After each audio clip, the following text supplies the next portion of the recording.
السلام علیکم عزیز طلبہ، آج کے برج کورس ڈیجیٹل لیسن میں آپ سب کا خیر مقدم ہے۔ آج ہم سطح دوم لیول 2 یعنی جماعت ششم اور ہفتم کے لیے عنوان براعظم، بحر اعظم اور زمینی اشکال کے بارے میں مکمل جانکاری حاصل کریں گے۔ پیارے بچوں، آپ جانتے ہیں ہم تمام لوگ جس پر زندگی گزر بسر کر رہے ہیں وہ زمین ہے۔ زمین چونکہ وہ واحد سیارہ ہے جہاں پر زندگی میسر ہے، اسی کے بارے میں ہم تفصیلی طور پر معلومات حاصل کریں گے۔ دیکھیے بچوں، یہاں پر زمین کا چاند پر ابھار نظر آ رہا ہے، یعنی چاند پر ٹھہر کر لی گئی تصویر ہے جس میں آپ کو یہاں پر چھوٹی سی زمین نظر آ رہی ہے جو کہ گیند نما گول ہے، لیکن رنگ کے اعتبار سے دیکھتے ہیں ہم تو یہ نیلے رنگ کی نظر آ رہی ہے۔ ایسا کیوں ہے؟ زمین ہی وہ واحد سیارہ ہے جہاں پر پانی پایا جاتا ہے، اور یہاں پر پانی بہت زیادہ پایا جاتا ہے جو کہ سمندروں، بحر اعظموں کی شکل میں میسر ہے، اسی لیے زمین کا کلر ہمیں نیلا نظر آتا ہے۔ تو بچوں، آپ کیا سمجھتے ہیں، کیا زمین پر پانی زیادہ ہے یا خشکی کا علاقہ زیادہ ہے؟ ہاں، یہاں پر ایک بات آپ کو جاننی چاہیے کہ زمین پر سب سے زیادہ علاقہ پانی کا ہے، خشکی کا علاقہ بہت کم ہے، یعنی سمندر، بحر اعظم جسے ہم کہیں گے وہ بہت زیادہ ہے۔ لہٰذا اگر زمین کو دور سے دیکھا جائے، چاند پر سے دیکھا جائے تو زمین کا رنگ نیلا نظر آتا ہے۔ اس کے علاوہ اور ایک ڈاؤٹ آپ کے ذہنوں میں آ سکتا ہے بچوں، کیسے معلوم ہوا کہ ہمیں زمین گول ہے؟ اس وقت تو ہم انٹرنیٹ کے ذریعے جو تصویر لیے ہیں اس سے یہ ثابت کر رہے ہیں کہ زمین گول ہے، لیکن شروعات میں جب لوگ زمانے قدیم میں زمین پر تھے تو وہ لوگوں کے ذہنوں میں کیسے آیا ہوگا کہ زمین گول ہے یا چپٹی ہے یا مسطح ہے؟ اس وقت کولمبس اس نے بھی سمندری راستہ دریافت کیا اور وہ ہندوستان کی تلاش میں نکلا، لیکن چونکہ وہ مغربی سمت آگے نکل گیا جس کی وجہ سے وہ جزائر شرق الہند یعنی ویسٹ انڈیز پہنچ گیا۔ اسی کو مد نظر رکھتے ہوئے اس کے بعد دوسرا سیاح جس کا نام واسکو ڈی گاما ہے، 1498 میں وہ بھی سفر پہ نکلا، اور چونکہ اسے پتا تھا کہ اگر مغرب میں جائیں گے تو وہ جزائر شرق الہند کی جانب چلے جائیں گے، ویسٹ انڈیز کی جانب چلے جائیں گے، اس نے کیا کیا، تھوڑا سا راستہ جنوب کی طرف اختیار کیا اور وہ سمندری راستے سے ہوتے ہوئے سب سے پہلے افریقہ کے جنوب بعید حصے کیپ آف گڈ ہوپ پہنچے، وہاں سے پھر سفر کرتے ہوئے ہندوستان تک پہنچے۔ یہ سمندری راستے بہت ہی طویل ہوتے ہیں، کیسے ہو سکتے ہیں؟ سمندر اتنے بڑے ہوتے ہیں بچوں کہ تا حد نظر ہم جہاں تک دیکھیں گے وہاں تک ہمیں پانی ہی پانی نظر آئے گا۔ اگر ہم سمندری سفر پر نکلیں گے، اگر ہم کشتی میں جائیں گے تو اس کے کشتی کا سفر مکمل کرنے میں ہمیں مہینوں یا سال بھی لگ سکتے ہیں، یعنی اتنا طویل بڑے بڑے سمندر زمین پر موجود ہیں۔ اس کے علاوہ خشکی کے بھی حصے ہیں جسے ہم بر اعظم کہتے ہیں۔ چلیے ہم انہی بحر اعظم اور بر اعظموں کی تفصیلی طور پر نظر ڈالتے ہیں۔ سب سے پہلے گلوب پر نظر ڈالتے ہیں جس میں دیکھتے ہیں کہ زمین ہمیں کس طرح سے نظر آ رہی ہے۔ دیکھیے بچوں، یہ زمین کا ایک چھوٹا سا نمونہ ہے جسے ہم گلوب کہتے ہیں۔ یہ آپ کے اسکول میں، مدرسے میں بھی موجود ہوگا، آپ جا کر اس کا معائنہ مشاہدہ کر سکتے ہیں جس میں تمام ممالک کا جو ہے نا ذکر ملتا ہے۔ اس کے علاوہ اس میں جو نیلا رنگ نظر آ رہا ہے یہ تمام کا تمام سمندری پانی کا رنگ ہے، اور باقی کے جو نظر آ رہے ہیں یہ تمام خشکی کے علاقے ہیں جس میں ہمارا ہندوستان دیکھیے بچوں یہاں پر نظر آ رہا ہے۔ چلیے بچوں، ہم اسی کو اچھے طریقے سے نقشے میں دیکھتے ہیں۔ ہاں تو بچوں، زمین کو دو حصوں میں تقسیم کیا گیا ہے، یعنی خشکی اور تری۔ خشکی کا حصہ جہاں پر پہاڑ ہیں، میدان ہیں اور جہاں پر زندگی گزر بسر کرتے ہیں، انسان ہیں، جاندار ہیں، تمام علاقے کو ہم خشکی کے علاقے میں تصور کریں گے، اور باقی کا علاقہ جہاں پر پانی ہی پانی موجود ہے اسے ہم تری کہتے ہیں، یعنی بحر اعظم کہیں گے اسے ہم۔ چلیے ہم اس پر ایک نظر ڈالتے ہیں۔ زمین کی تقسیم، زمین کو دو حصوں میں تقسیم کیا گیا ہے، ایک ہے بحر اعظم، یہ 4 ہیں، اور دوسرا ہے بر اعظم، یہ 7 ہیں۔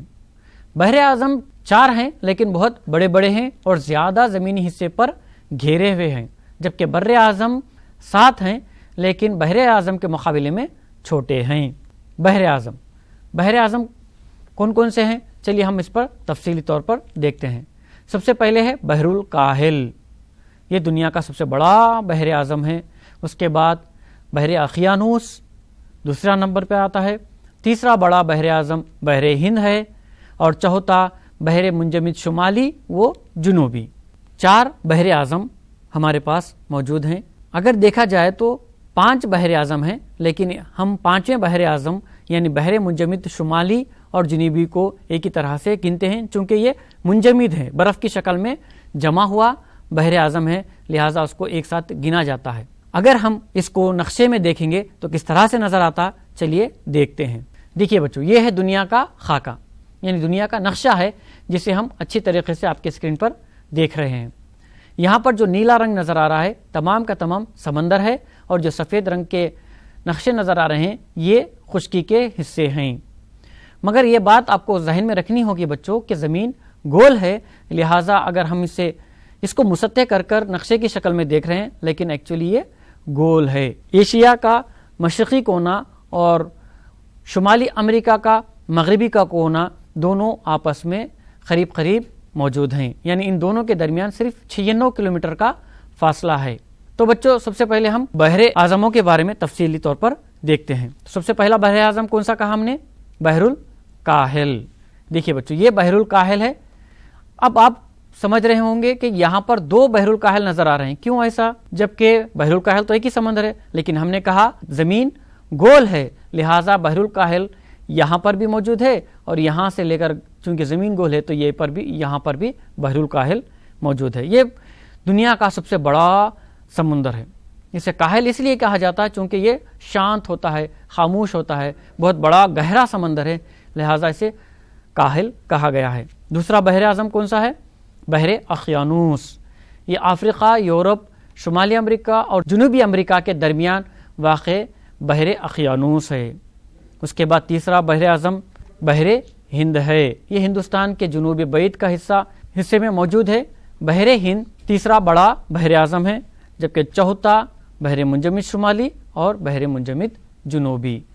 چلیے بچوں، ہم انہی بحر اعظموں کی تفصیل ایک کے بعد ایک کر کے دیکھتے ہیں۔ سب سے پہلے بحر الکاہل۔ بحر الکاہل بحر منجمد شمالی سے بحر منجمد جنوب تک دنیا کا سب سے بڑا سمندر۔ اگر اس کا محل حقوق دیکھا جائے شمال سے جنوب تک ہے۔ وسعت کتنی ہے بچوں اس کی؟ 68 ملین مربع میل، اور اس کی گہرائی 11,000 کلومیٹر تک گہرا ہے۔ آپ دیکھ سکتے ہیں بچوں، یہ جو تا حد نظر آپ کو تصویر میں نظر آ رہا ہے یہ بحر الکاہل ہے۔ اگر ہم اس کو نقشے میں دیکھیں گے، یہاں پر جو سیاہ رنگ جس سے دیا گیا ہے یہ دونوں بھی بحر الکاہل ہے۔ اس کے بارے میں کہا جاتا ہے یہ دنیا کا سب سے بڑا سمندر ہے۔ اس کا محل وقوع کل رقبہ 68 ملین مربع میل ہے۔ یہ بحر شمالی سے بحر منجمد جنوبی تک پھیلا ہوا ہے۔ بحر اقیانوس سے 2 گنا اور بحر ہند سے 2.5 گنا بڑا ہے۔ یہ زمین کے سارے خشکی کے حصے سے بڑا اور کل روئے زمین کے 1/3 حصے پر چھایا ہوا ہے۔ خط استوا پر اس کی چوڑائی 10,000 میل ہے۔ یہ بحر اقیانوس سے بذریعہ نہر پاناما میں ملا ہوا ہے۔ اس کے علاوہ جنوبی امریکہ کے جنوب میں بھی بحر اقیانوس سے جا ملتا ہے۔ یہ دیکھیے بچوں، یہ جنوبی امریکہ ہے، یہاں پر بحر اقیانوس ہے، اور یہ کونا آ کر مل رہا ہے بحر الکاہل کا۔ تو یہ دنیا کا سب سے بڑا گہرا سمندر ہے۔ ہمارے جو خشکی کے 7 بر اعظم ہیں ان تمام کو ملانے پر بھی ان سے بھی بڑا ایک ہی بحر اعظم ہے، وہ ہے بحر الکاہل، یعنی زمین کا تقریباً 1/3 حصے پر چھایا ہوا ہے۔ دوسرا بحر اقیانوس، جسے ہم بحر ظلمات بھی کہیں گے، یہ کیسا ہے؟ دیکھیے بچوں، افریقہ، یورپ، شمالی امریکہ، جنوبی امریکہ کے درمیان میں انگریزی حروف یس نما نظر آتا ہے ہمیں۔ یہ دوسرا بڑا بحر اعظم ہے، شمال سے جنوب تک پھیلا ہوا ہے، اور اس کی گہرائی تقریباً 8,605 میٹر یعنی 8 کلومیٹر گہرا ہے۔ یہ دنیا کا دوسرا بڑا سمندر ہے۔ اس کا کل رقبہ 35 ملین مربع میل ہے۔ رقبے میں تقریباً بحر الکاہل کا نصف ہے۔ اس کی شکل انگریزی زبان کے حروف یس سے ملتی جلتی ہے۔ یہ بحر اعظم دنیا کی عظیم ترین تجارتی شاہراہ ہے۔ اس کے کنارے دنیا کے مہذب ترین لوگ آباد ہیں۔ اس کے وسط میں ایک بہت بڑی گہری رج ہے رچ سندر کی تہ میں موجود پہاڑی سلسلوں کو کہتے ہیں. یہ اونٹ کے کوہان کی طرح ابھری ہوئی اور شمالاً جنوباً پھیلی ہوئی ہے. اس پر کئی جزائر واقع ہیں جو تجارتی لحاظ سے بڑی اہمیت رکھتے ہیں، جو کہ بڑے تجارتی مراکز مانے جاتے ہیں. بچوں دیکھیے تیسرا بڑا بحر اعظم بحر ہند ہے. یہ ہندوستان کے جنوب بعید کا علاقے میں موجود ہے. اگر ہم دیکھیں گے تو ایشیا کے پورے جنوبی حصے کو تقریباً مکمل طریقے سے، یعنی ادھر بحر الکاہل مشرق میں، مغرب میں بحر اقیانوس اور جنوبی بعید کے حصے میں بحر منجمد جنوبی کے درمیان کا جو علاقہ ہے یہ بحر ہند ہے. دنیا کا تیسرا بڑا سمندر ہے. کل رقبہ 29 ملین مربع میل ہے. شمال کی جانب تنگ اور جنوب کی طرف کھلا ہے. چونکہ یہ یوریشیا، افریقہ، آسٹریلیا کے عین وسط میں واقع ہے، اس کے ساحلی علاقے پر دنیا کی کل آبادی کا 2/3 حصہ آباد ہے. دیکھیے بچوں، چونکہ یہ ایشیا، افریقہ اور آسٹریلیا کے درمیان میں جنوبی حصے میں موجود ہے، تو یہاں پر دنیا کی سب سے بڑی آبادی پائی جاتی ہے، چاہے وہ ایشیا ہو، چاہے وہ افریقہ ہو اور آسٹریلیا کا مغربی حصہ ہو. یہ دنیا کی 2/3 آبادی کا حصہ اس کے اطراف پایا جاتا ہے. تجارتی اہمیت بہت زیادہ ہے. اس کے شمالی کناروں کے ساتھ کئی بحریں اور جھیلیں ہیں. ان کے نام بحر عرب، بحر قلزم، خلیج فارس، خلیج بنگال ہیں. خلیج عمان اور خلیج عدن بھی اسی میں ہیں. اس کے سب سے بڑے جزیرے کا نام مڈغاسکر ہے، جو کہ افریقہ کے جنوب مشرقی حصے میں ہمیں نظر آتا ہے. ہاں تو بچوں، ہم نے دیکھا 3 بڑے بحر اعظم، بحر الکاہل، بحر اقیانوس اور بحر ہند. اس کے علاوہ چوتھا جو بحر اعظم ہے، بحر منجمد شمالی و جنوبی، اس کا بھی ہم مکمل طریقے سے جائزہ نہیں لے سکتے، چونکہ وہ برف سے ڈھکا ہوا ہے. وہاں پر پانی کم بلکہ برف سے جمع ہوا سمندر ہے، لہٰذا اسے ہم بحر منجمد شمالی اور جنوبی کہتے ہیں. اب اس کے بعد بچوں ہم بات کرتے ہیں وہ علاقے جو خشکی سے گھرے ہوئے ہیں، جسے ہم بر اعظم کہتے ہیں. خشکی کے وہ بڑے ٹکڑے جہاں پر تمام زندگیاں پائی جاتی ہیں، جس پر میدان ہیں، سطح مرتفع ہے، پہاڑی علاقے ہیں، ان تمام کو ہم بر اعظم کہتے ہیں.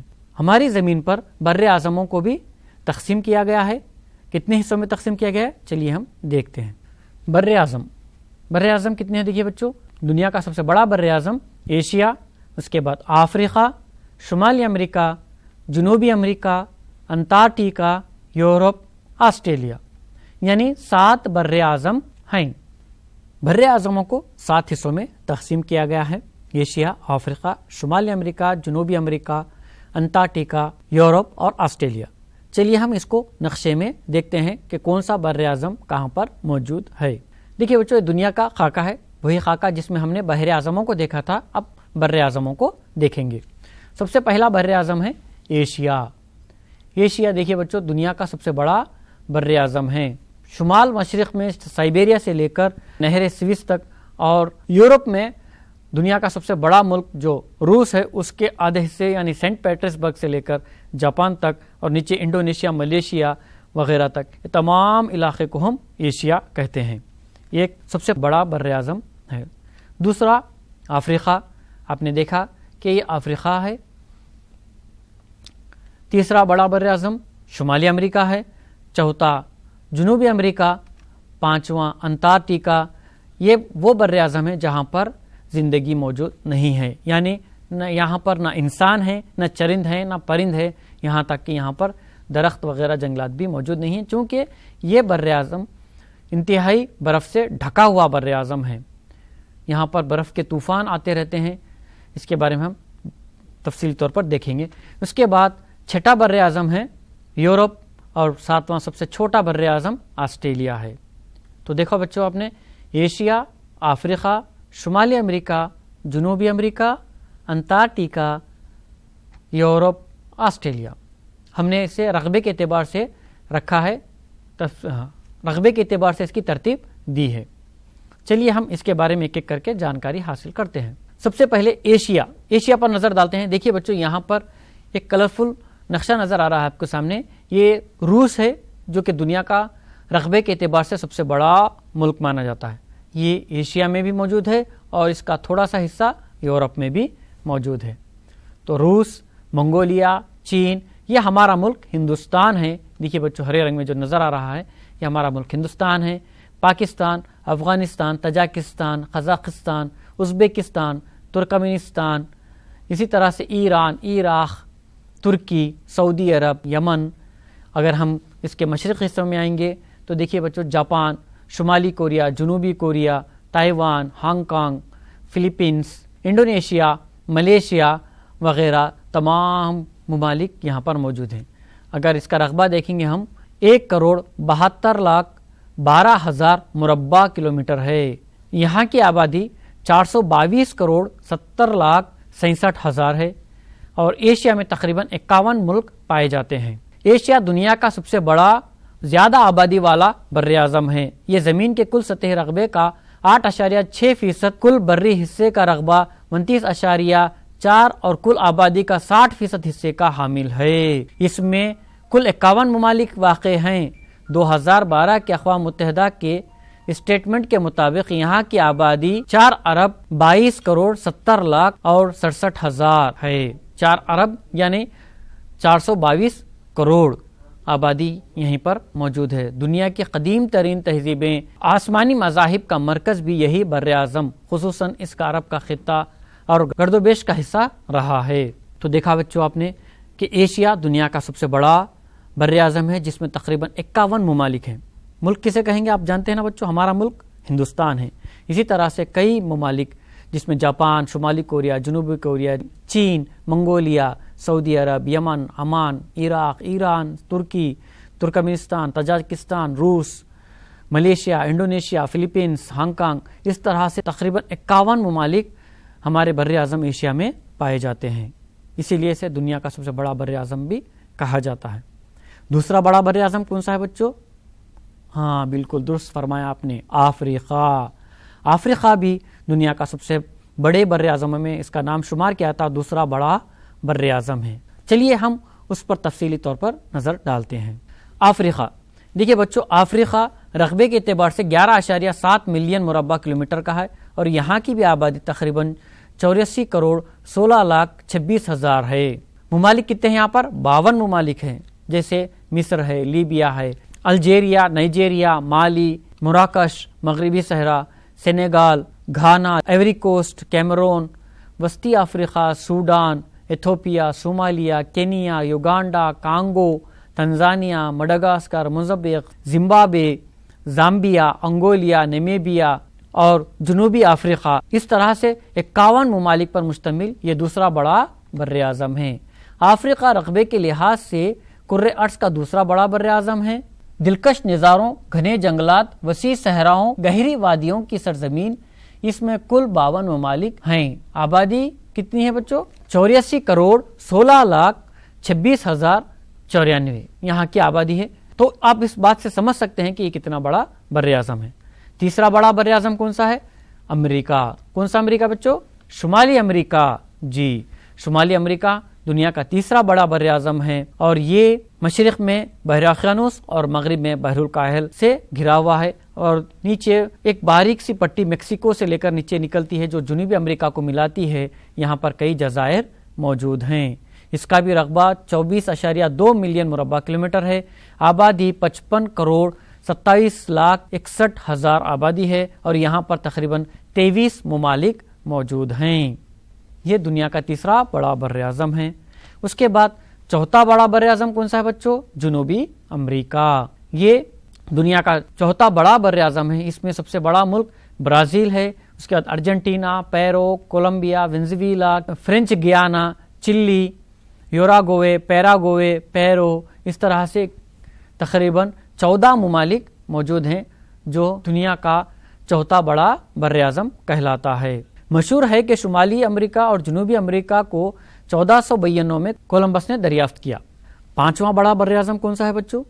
ہاں، انٹارکٹیکا۔ حالانکہ پانچواں بڑا بر اعظم ہے رقبے کے اعتبار سے، لیکن وہاں پر آبادی کتنی ہے؟ 0، کوئی آبادی نہیں ہے۔ یہاں تک کہ وہاں پر جانور بھی نہیں پائے جاتے، صرف سمندری بحر منجمد جنوبی کے اطراف جو علاقہ ہے، سمندر کے جو کنارے ہیں، وہاں پر کچھ چھوٹے موٹے جاندار ہمیں نظر آتے ہیں، بقایا وہاں پر کوئی جاندار موجود نہیں ہیں، اسی لیے اسے برفستان کہا جاتا ہے اور خالی بر اعظم بھی کہا جاتا ہے۔ اس کے بعد 6ویں نمبر کا بر اعظم کون سا ہے؟ یورپ۔ یہ بہت اہم بر اعظم ہے، حالانکہ 6ویں نمبر کا ہے، چھوٹا سا بر اعظم ہے، لیکن یہ دنیا میں بہت زیادہ اپنا اثر و رسوخ رکھنے والا، دنیا میں بہت زیادہ نام کمانے والا بر اعظم ہے، وہ ہے یورپ۔ چلیے اس پر ایک نظر ڈالتے ہیں۔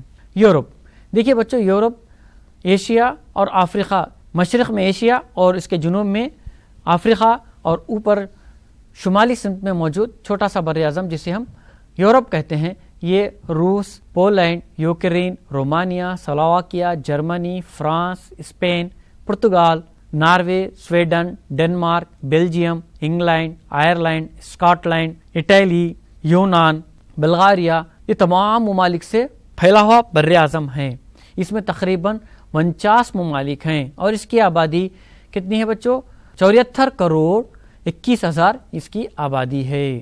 یورپ، اس میں کل 39 ممالک ہیں۔ رقبے کے لحاظ سے آسٹریلیا چھوڑ کر دنیا کا سب سے چھوٹا بر اعظم ہے، جبکہ آبادی کے لحاظ سے تیسرا بڑا بر اعظم ہے۔ اس کا رقبہ 1 کروڑ 40 لاکھ مربع کلومیٹر ہے، زمین کے کل رقبے کا 2% حصہ بنتا ہے، جبکہ آبادی 74 کروڑ 21 لاکھ ہے، جو کہ دنیا کی کل آبادی کا 11% حصہ بنتی ہے۔ یورپی یونین میں اس وقت 27 ملک ہیں اور ناٹو یعنی نارتھ اٹلانٹک میں 28 ملک شامل ہیں۔ تو بچوں، آسٹریلیا سے تھوڑا بڑا لیکن دنیا کے معروف ممالک کا بر اعظم یورپ ہے، جس کے کئی نام آپ پہلے بھی سن چکے ہیں، جیسے انگلینڈ ہے، فرانس ہے، جرمنی ہے، یونان ہے، اٹلی ہے وغیرہ۔ اس کے بعد سب سے چھوٹا بر اعظم کون سا ہے بچوں؟ کون سا ہے؟ آسٹریلیا۔ Very good. تو سب سے چھوٹا آخری بر اعظم ہمارا وہ ہے آسٹریلیا۔ چلیے اس کی چھوٹی سی جھلک دیکھ لیتے ہیں۔ آسٹریلیا، دیکھیے بچوں، آسٹریلیا یہ جو نظر آ رہا ہے ہمیں، آسٹریلیا ہے۔ آسٹریلیا کا رقبہ بہت زیادہ ہے لیکن آبادی بہت کم ہے۔ آبادی 2 کروڑ 24 لاکھ 85,300، یعنی بہت کم آبادی ہے، لیکن رقبے کے اعتبار سے بڑا بر اعظم ہے۔ اس کو کئی حصوں میں تقسیم کیا گیا ہے، جیسے کوئنسلینڈ، نیو ساؤتھ ویلز، جنوبی آسٹریلیا، ناردرن ٹیریٹری، مغربی آسٹریلیا وغیرہ۔ سمندری کناروں پر بہت بڑے شہر رکھتا ہے، جیسے سڈنی، کمبرا جو کہ آسٹریلیا کا صدر مقام ہے، میلبورن، ایڈیلیڈ، پرتھ، یہ تمام بڑے شہر اس کے سمندر کے کنارے ہیں، جبکہ درمیان میں یہ اتنا زیادہ گھنی آبادی والا بر اعظم نہیں ہے۔ اس کے بعد ہم نے ذکر کیا تھا بچوں انٹارکٹیکا، جو کہ 5واں بڑا بر اعظم ہے لیکن خالی برفستان بر اعظم ہے۔ تو بچوں، زمینی اشکال، زمینی اشکال کو عام طور پہ 3 حصوں میں تقسیم کیا گیا ہے۔ سب سے پہلا ہے پہاڑ، میدان، سطح مرتفع۔ پیارے بچوں، ہماری درسی کتاب کے اعتبار سے ہمیں صرف 3 حصوں میں ہی بتلایا گیا ہے، ایک ہے پہاڑ، میدان اور سطح مرتفع۔ ان کی کس طرح سے شکل ہوتی ہے، چلیے ہم دیکھیں گے تصویر میں۔ دیکھیے بچوں، یہاں پر جو تصویر نظر آ رہی ہے آپ اس کو بغور سے دیکھ سکتے ہیں، یہ جو اوپر کی تصویر ہے یہ میدان ہے۔ آپ دائیں طرف دیکھیں تو سطح مرتفع کا زمینی خطہ نظر آ رہا ہے اور بائیں طرف پہاڑیوں کی ایک تصویر موجود ہے۔ یہ ہمارے علاقے یعنی تلنگانہ کے علاقے کی پہاڑیوں کی تصویر ہے۔ یہ دیکھیے بچوں، تصاویر میں 3 ارتفاعی خصوصیات ہمیں نظر آ رہی ہیں، میدان، سطح مرتفع کا زمینی خطہ اور تیسرا پہاڑیاں۔ ہمارے ہندوستان کا سب سے بڑا پہاڑ کون سا ہے؟ ہمالیہ۔ جی، ہمالیہ پہاڑ ہمارے ہندوستان کا سب سے بلند ترین پہاڑی سلسلہ ہے، جو کہ دنیا میں سب سے بڑا پہاڑ مانا جاتا ہے۔ چلیے اس کو ہم تصویر میں دیکھتے ہیں۔ یہ ہے ہمالیہ۔ آپ تصویر میں دیکھ سکتے ہیں کس طرح سے بلند ترین پہاڑی سلسلے آپ کو نظر آ رہے ہیں۔ یہ ہمارے ہندوستان کا نقشہ ہے، جس میں ہم دیکھ سکتے ہیں شمال مغرب میں جموں کشمیر سے لے کر شمال مشرق میں اروناچل پردیش تک یہ جو پہاڑی سلسلہ پھیلا ہوا ہے اسے ہم کو ہمالیہ کہیں گے۔ اس کے علاوہ ہمارے ہندوستان میں مزید پہاڑی سلسلے ہیں، جیسے اراولی پربت جو کہ راجستھان میں موجود ہے، وندھیاچل اور ستپڑا پربت جو کہ ہندوستان کے درمیان میں موجود ہیں۔ لیکن اگر ہم بات کریں گے کو ہمالیہ کی، یہ اس کی اونچائی تقریباً 8000 میٹر بلند ترین پہاڑی سلسلے ہیں۔ پہاڑی کے بعد ہم بات کریں گے میدان کی۔ میدان بہت اہم ہوتے ہیں اور زرخیز بھی ہوتے ہیں۔ یہاں پر بہت زیادہ آبادی یعنی گنجان آبادی میدانی علاقوں میں ہی رہتی ہے۔ ہمارے ہندوستان میں گنگا سندھ کا میدان بہت ہی مشہور اور بہت ہی زرخیز علاقہ ہے، جہاں پر ہندوستان کی 2/3 آبادی پائی جاتی ہے۔ چلیے اس پر ہم ایک نظر ڈالتے ہیں. دیکھیے بچوں، ایک تصویر ہے جس میں ہمیں ہندوستان کا نقشہ نظر آ رہا ہے. اسی میں دیکھیے یہ گنگا ندی ہے اور یہ سندھ ندی ہے. یہ درمیان کا جو علاقہ ہے یہ تمام کا تمام میدانی علاقہ ہے. اگر ہم اسے سیٹلائٹ سے لی گئی تصویر کے طور پر دیکھیں گے تو کس طرح سے نظر آئے گی بچوں؟ اس طرح سے نظر آئے گی. دیکھیے بچوں، یہ ہندوستان کا شمال مشرقی علاقہ ہے جو کہ گنگا کا میدان آپ کے آنکھوں کے سامنے نظر آ رہا ہے. یہ اوپر جو نظر آ رہا ہے یہ پہاڑی سلسلے ہیں ہمالیہ کے، جبکہ یہ میدانی علاقہ ہے. ہندوستان کا کافی گنجان آبادی والا میدانی علاقہ ہے اور زرخیز سیلابی مٹی جہاں پر موجود ہوتی ہے، جس کی وجہ سے کاشتکاری بہترین پائی جاتی ہے اور آبادی بھی بہت زیادہ ہوتی ہے. اسی طرح شمالی ہندوستان کے علاوہ جنوبی ہندوستان میں بھی میدانی حصے پھیلے ہوئے ہیں، جس میں مغربی بنگال، اڑیسہ، چھتیس گڑھ، آندھرا پردیش، تمل ناڈو سے لے کر آپ اسی طرح سے مغرب کی جانب جائیں گے تو کیرلا، کرناٹکا، گوا اور مہاراشٹر، اس طرح کا جو ساحلی علاقہ ہے یہاں پر ساحلی میدان کی طرف بھی کئی ہمیں میدانی علاقے نظر آتے ہیں، جہاں پر دریائیں اپنے ڈیلٹا بناتی ہے، جس کی وجہ سے وہاں پر اور مزید زرخیز زمین پائی جاتی ہے، جس سے بہترین پیداوار ہوتی ہے اور وہ علاقہ سرسبز و شاداب نظر آتا ہے. نقشے میں کس طرح سے نظر آتا ہے چلیے دیکھتے ہیں. دیکھیے بچوں، یہ جنوبی ہندوستان کا ہمارے پاس نقشہ موجود ہے، جس میں جو ہرا رنگ نظر آ رہا ہے یہ میدانی علاقے ہیں. مغربی بنگال، اڑیسہ، آندھرا پردیش سے لے کر پھر ہم اسی طرح سے نیچے جائیں گے تمل ناڈو، اوپر اگر جائیں گے تو کیرلا اور مہاراشٹر، گجرات، یہ تمام علاقے میدانی علاقے ہیں جو ساحلی میدان ہیں. درمیان میں اونچے علاقے جو نظر آ رہے ہیں آپ کو پیلے رنگ میں، یہ سطح مرتفع دکن کا علاقہ ہے. سطح مرتفع وہ علاقے ہوتے ہیں جو اونچائی پر مسطح زمین رکھتے ہیں. تو بچوں، شمالی ہندوستان میں گنگا سندھ کا میدان ہے تو جنوبی ہندوستان میں ساحلی میدان ہیں. اس کے علاوہ سطح مرتفع درمیان میں مکمل طور پر پھیلا ہوا نظر آ رہا ہے. یہ جنوبی ہندوستان کی زمینی اشکال ہیں. ہاں تو بچوں، آپ نے دیکھا کہ جو میدان ہیں وہ صرف شمالی ہندوستان میں نہیں بلکہ جنوبی ہندوستان میں بھی پھیلے ہوئے ہیں، لیکن یہ میدان تھوڑے سے ڈھلان ہیں، یعنی مغرب سے مشرق کی جانب کچھ ڈھلان حصے ہیں، تاکہ یہ جو ندیاں بہتی ہیں جیسے گوداوری ہے، کرشنا ہے، یہ تمام دریائیں خلیج بنگال میں جا کر ملے. سمندر میں ملنے سے پہلے ڈیلٹا بناتی ہے. یہ ڈیلٹا بہت ہی قیمتی ہوتے ہیں، جہاں پر زرخیز سیلابی مٹی پائی جاتی ہے اور پانی وافر مقدار میں موجود ہوتا ہے، جس کی وجہ سے بہترین پیداوار ہوتی ہے. چلیے ہم اس کو ایک تصویر میں دیکھتے ہیں. دیکھیے بچوں، سیٹلائٹ سے لی گئی ایک تصویر ہے جس میں گوداوری اور کرشنا کا ڈیلٹا بتایا جا رہا ہے. یہ گوداوری ندی ہے جو جا کر خلیج بنگال میں ملنے سے قبل مثلث نما ڈیلٹا بنا رہی ہے. اسی طرح سے کرشنا بھی خلیج بنگال میں ملنے سے پہلے ڈیلٹا بناتے ہوئے مل رہی ہے. ڈیلٹا کتنے قیمتی ہیں، ڈیلٹا سے ہمیں کیا فائدہ حاصل ہوتا ہے، اس پر ایک نظر ڈالتے ہیں. ڈیلٹا تلنگانہ کی دو اہم دریائیں گوداوری اور کرشنا مغربی گھاٹ سے بہتی ہیں. دریائے گوداوری تلنگانہ میں نرمل ضلع کے باسر میں داخل ہوتی ہے. ان دریاؤں میں سطح مرتفع کے کئی دریائیں ضم ہو جاتی ہیں، حتمی طور پر ڈیلٹا بناتے ہوئے خلیج بنگال میں جا گرتی ہیں. کیا آپ مشاہدہ کر سکتے ہیں دونوں ندیاں مشرقی ساحلی میدانوں میں مثلث بناتی ہیں، جیسا کہ ہم نے شکل میں دیکھا. سمندر میں داخل ہونے سے قبل یہ دریائیں کئی نالوں میں تقسیم ہو جاتی ہیں اور ان علاقوں میں ریت اور چکنی مٹی کا ذخیرہ جمع ہو جاتا ہے، جسے ڈیلٹا تشکیل دیتی ہے. یہ عموماً مثلث نما ہوتے ہیں. ہر سال سیلابی پانی اپنے ساتھ مٹی، درختوں کے سڑے گلے پتے، فرسودہ پتے وغیرہ ان علاقوں میں لاتے ہیں. اس طرح ہر سال سیلابی پانی ڈیلٹا کی مٹی کو زرخیز بناتا ہے. تو بچوں، ڈیلٹا بہت اہمیت کا حامل ہے، چونکہ دریائیں اپنے ساتھ لانے والی زرخیز سیلابی مٹی کے ساتھ ساتھ سڑے گلے پتے اور اپنے ساتھ تمام زرخیز سیلابی مٹی کو بہا کر لاتی ہے، جس کی وجہ سے ان علاقوں میں جہاں پر یہ نالے بناتے ہوئے سمندر میں جا گرتی ہے تو وہاں پر پانی کی تو وافر مقدار ہوتی ہے، ساتھ ہی ساتھ جو مٹی ہوتی ہے اس میں بھی کافی زرخیزی پائی جاتی ہے، جو کہ قدرتی طور پر زرخیز ہوتی ہے، جس کی وجہ سے پیداوار میں کافی اضافہ ہوتا ہے. تو پیارے بچوں، آج ہم نے سطح دوم کے یعنی 6ویں اور 7ویں کے طالب علموں کا عنوان بر اعظم، بحر اعظم اور زمینی اشکال کا تفصیلی طور پر جائزہ لیا. امید کرتا ہوں کہ آپ کو یہ سبق اچھی طریقے سے سمجھ میں آیا ہوگا. انشاءاللہ اگلی کلاس میں دوبارہ ملاقات ہوگی. تب تک کے لیے خدا حافظ.